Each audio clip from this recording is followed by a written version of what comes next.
જય દિનેન્દ્ર પ્રણામ. નમો અર્યંતાણમ, નમો સિદ્ધાણમ, નમો આયર્યાણમ, નમો વૈજાયણમ, નમો લોહે સંસાણમ.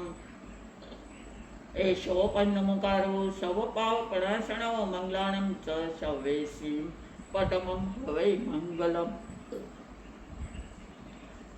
આયંબિલની ઓળી આવી રહી છે. સર્વે આયંબિલની ઓળીના તપસ્વીઓ ઓળીની ભાવના ભાવતા હશે. સર્વેની ખૂબ ખૂબ અનુમોદના અને સર્વે તપસ્વીઓને મારા તરફથી શુભકામના. સૌ પ્રથમ તો આયંબિલ એટલે શું? આયંબિલ એટલે રસેન્દ્રિય, જીભના રસનો, ઇન્દ્રિયનો ત્યાગ, સ્વાદનો ત્યાગ કરીએ, જીભના સ્વાદનો ત્યાગ કરીએ એને કહેવાય આયંબિલ. નિરાશ ભોજન કરીએ એને કહેવાય આયંબિલ.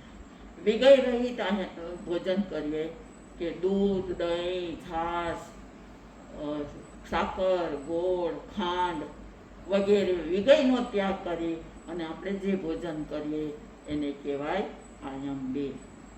રસ પરિત્યાગ તપ એ આયંબિલનું બીજું નામ છે. પરીક્ષણ પર્વ કરતાં પણ આ આયંબિલની ઓળીનું મહત્વ વધારે છે. શા માટે? તો આયંબિલની ઓળી છે ને એ શાશ્વતી ઓળી છે. સિદ્ધ ચક્ર એમ આયંબિલની ઓળીમાં 9 પદ આવે છે. સિદ્ધ ચક્રના અર્યન, શિવિર, આચાર્ય, ઉપાધ્યાય, સાધુ, જ્ઞાન, દર્શન, ચારિત્ર ને તપ. આ 9 પદની આપણે આરાધના કરવાની છે. આ 9 પદની અંદર જ આખો જૈન ધર્મ આવી જાય છે. અનાદિકાળથી આ જૈન ધર્મ છે અને આ ઓળી પણ છે અને શાશ્વતી છે. માટે આપણે ઉત્કૃષ્ટ ભાવથી આ ઓળી કરવાની છે. હવે 9 પદ કયા કયા? અર્યન, સિદ્ધ, આચાર્ય, ઉપાધ્યાય, સાધુ, સાધ્વી, જ્ઞાન, દર્શન, ચારિત્ર ને તપ. તો અર્યંત છે, અર્યંત ભગવાન જૈન શાસનના સ્થાપક છે. એણે જૈન ધર્મની સ્થાપના કરી છે. સિદ્ધ ભગવાન છે એ જૈન શાસનના પ્રાપ્યક છે કે એણે બધું પ્રાપ્ત કરી લીધું છે જૈન શાસન. પછી આચાર્ય, ઉપાધ્યાય અને સાધુ જૈન શાસનના, જૈન ધર્મના આરાધક છે. પોતે આરાધના કરી રહ્યા છે અને આપણને આરાધના કરાવી રહ્યા છે. પછી જ્ઞાન, દર્શન, ચારિત્ર ને તપ. આ 4 છે એ આપણા ધર્મના થાંભલા છે, પિલર છે, ધર્મના સ્તંભ છે. એમાં ચોથું એટલે કે છેલ્લું તપ. તપનો મહિમા કેટલો છે કે તપથી કરોડો ભવના પાપ પણ ધોવાઈ જાય છે. અને જો આપણે તપ લઈએ, ઉત્કૃષ્ટ ભાવથી તપ કરીએ એટલે ઓટોમેટિક જ્ઞાન, દર્શન અને ચારિત્ર રત્નત્રયની આરાધના થઈ જ જાય છે. એટલે તપનો મહિમા બહુ છે. આ આયંબિલ તપ આપણે ઉત્કૃષ્ટ ભાવથી કરવાનું છે. આખો જૈન ધર્મ આની અંદર આવી ગયો છે અને આ શાશ્વતી છે, ઓળી છે. આજથી 11,86,000 વર્ષ પહેલા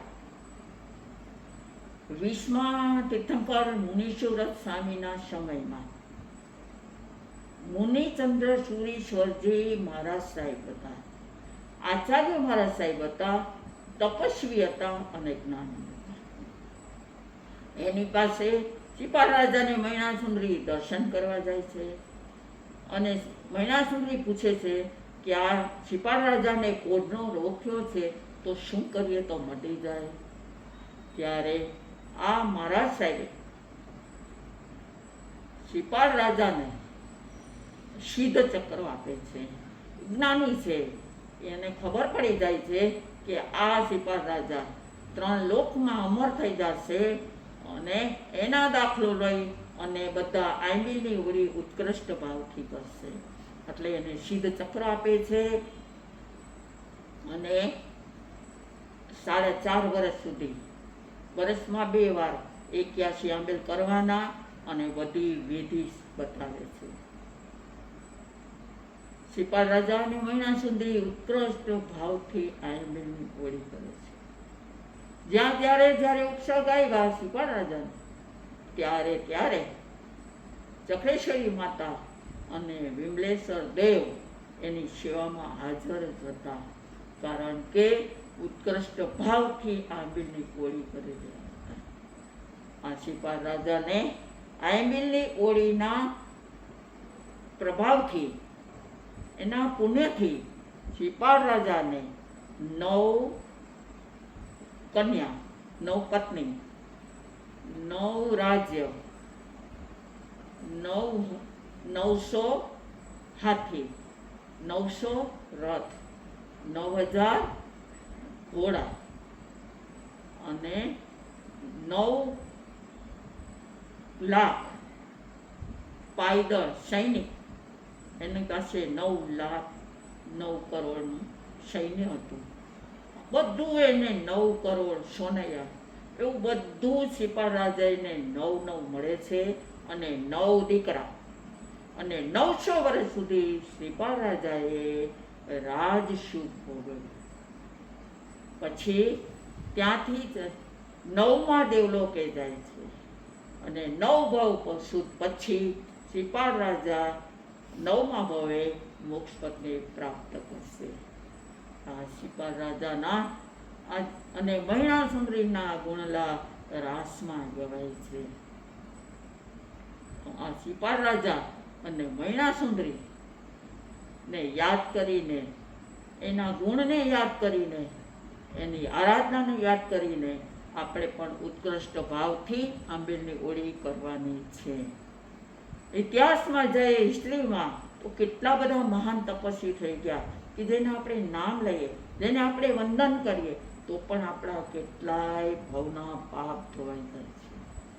તો ગઈ 24ની અંદર બીજા નિર્વાણી પ્રભુજી હતા તે સમયમાં ચંદ્ર કેવલીએ ઉત્કૃષ્ટ ભાવથી વર્ધમાન તપની અખંડ ઓળી કરી હતી, એટલે મોક્ષ પદને પ્રાપ્ત કર્યું.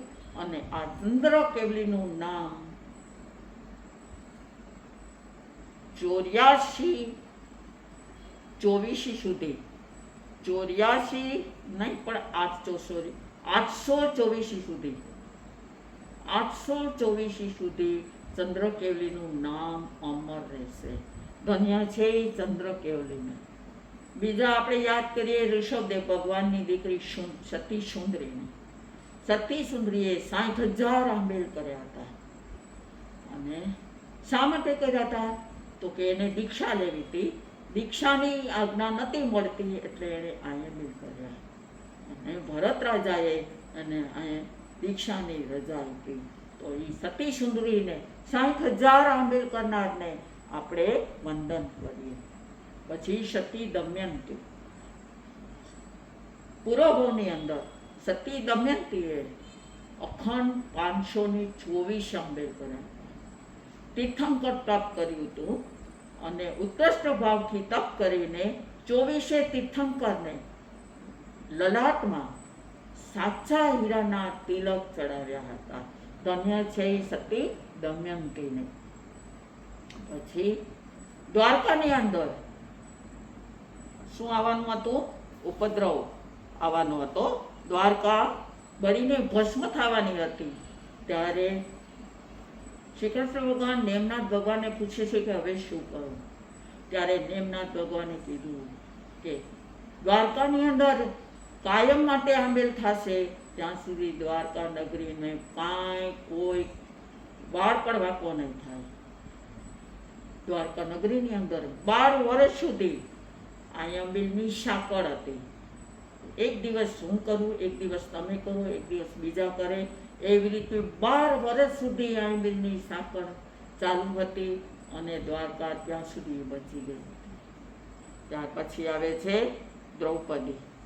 દ્રૌપદીએ પણ પદ્મોતર રાજાએ ષડયંત્ર કરીને ઉપાડી ગયા હતા, પણ ત્યારે એણે 6 મહિનાની રજા લીધી કે મને 6 મહિનાની રજા આપો, પછી હું તમારી સાથે લગ્ન કરીશ.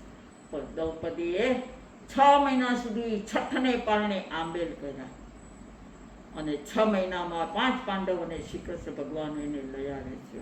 બોલો સતી દ્રૌપદીની જય.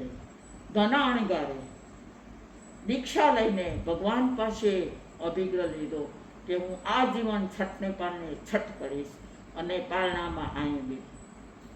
છઠને પારણે આયંબિલ કેવું આયંબિલ કરતા હતા? તો કે ભાત ઓરી આવે, પછી એને 3 વાર ધોવાના, પછી ભાત ખાઈ અને આયંબિલ કરે છઠને પારણે. કોઈએ પ્રશ્ન પૂછો કે આટલા બધા તપસ્વી બિરાજે છે, એમાં સૌથી મહાન તપસ્વી કોણ છે? ત્યારે ભગવાને કીધું કે મહાન તપ કરનાર ધનાણગાર છે. ધન્ય છે એ ધનાણગારને. આવા તો કેટલાય તપસ્વી થઈ ગયા. આયંબિલ છઠને પારણે આયંબિલ, આયંબિલ એક ધારા આજીવન આયંબિલ કરનાર સર્વે તપસ્વીઓને આપણે વંદન કરીએ. અને અત્યારે આ કળિયુગની અંદર, આ 5મા આરાની અંદર આ જીવન તપના આરાધક કોણ છે? આચાર્ય પૂજ્ય હેમ પલક સુરીશ્વરજી મહારાજ સાહેબ, જેણે 10,000 આંબેલ કર્યા. આપણે 10,000 આંબેલ કર્યા પછી આ જીવન આંબેલનો અભિગ્રહ લીધો, પારણું ના કર્યું, અને હવે એનું પારણું આવતા બહુમાં થશે. હવે ગિરનારી સંત આપણી નજર સામે આ કળિયુગની અંદર 5મા આરાની અંદર આવું દુષ્કર તપ કરી રહ્યા છે, એને આપણે કોટી કોટી કોટી કોટી વંદન કરીએ. ગિરનાર પર્વત ઉપર આવતી 24મીમાં 24 તીર્થંકર ત્યાંથી સિદ્ધ થવાના છે. આપણને એવું લાગે છે જાણે કે આ હેમ પલક સુરીશ્વરજી મહારાજ સાહેબ પણ મોક્ષ જવા માટે જાણે રિઝર્વેશન લેતા હોય એવું લાગે છે. ધન્ય છે મહારાજ સાહેબને, ધન્ય છે, ધન્ય છે. કોટી કોટી લાખો કરોડો આપણે એને વંદન કરીએ. આ સર્વે તપસ્વીઓને યાદ કરીએ તો 9 આંબેલ તો સાવ આપણે કહીને કે આપણે રમતમાં કરી શકીએ. આ બધાના આપણને આશીર્વાદ મળી જાય. બધાને વંદન કરી અને આપણે આ શુભ શરૂઆત ઓળીની કરશું. ફરીને ફરીવાર કહું છું કે આ આયંબિલની ઓળી શાશ્વતી છે. પરીક્ષણ પર્વ કરતાં પણ વધારે ઉત્કૃષ્ટ ભાવથી આપણે ઉજવવાની છે. જેનાથી આયંબિલ થાય તે કરજો, ન થાય એને 3 ભાવના આપણે ભાવવાની છે. એક તો મારે આંબિલની ઓળી કરવી છે, આવા ભાવ રાખવાના. બીજું મારે આંબિલની ઓળી કરાવવી છે, આ બીજા ભાવ રાખશું. અને ત્રીજા ભાવ કે મારે આંબિલની ઓળી કરનાર સર્વે તપસ્વીઓની વયાવચ કરવી છે, અનુમોદના કરવી છે. ઉત્કૃષ્ટ ભાવથી મારે એની અનુમોદના કરવી છે. બધાથી આંબેલ ન થાય, પણ પરીક્ષણ પર્વની જેમ જ શામાય, પ્રતિક્રમણ, ચોવ્યાર, લીલોતરીનો ત્યાગ અને શ્રીપાળ રાજા અને મૈણા સુંદરીના રાસનું વાંચન કરવાનું છે. આ હોળી આપણે ઉત્કૃષ્ટ ભાવથી ઉજવશું અને આરાધના કરશું. અને આ હોળી શાશ્વતી છે, એટલે મારે આ જીવન હોળી કરવી છે એવા ભાવ સાથે આપણે આ હોળી કરશું. જે કંઈ બોલું છું એ બધું મને પણ લાગુ પડે છે, કારણ કે હું પણ તમારા જેવી સંસારી છું. આપ સર્વે પાસે હું આશીર્વાદ માગું છું કે મને પણ આવા આંબિલ કરવાના ઉત્કૃષ્ટ ભાવના આશીર્વાદ આપ સર્વે મને આપજો. કારણ કે આપણો ધર્મ આખો ભાવ ઉપર છે. બોલો સિદ્ધ ચક્ર મહારાજની જય.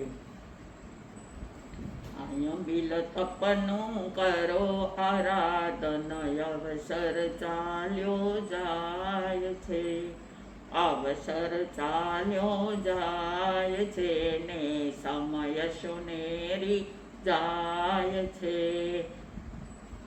મૈણા સુંદરીને સિપાળ રાજાના ગુણલા રોજ ગવાય છે. આયંબિલ તપનું કરો આરાધન અવસર ચાલ્યો જાય છે. કાંઈ ભૂલચૂક થઈ ગઈ હોય તો મિચ્છામિ દુક્કડમ. જય જિનેન્દ્ર.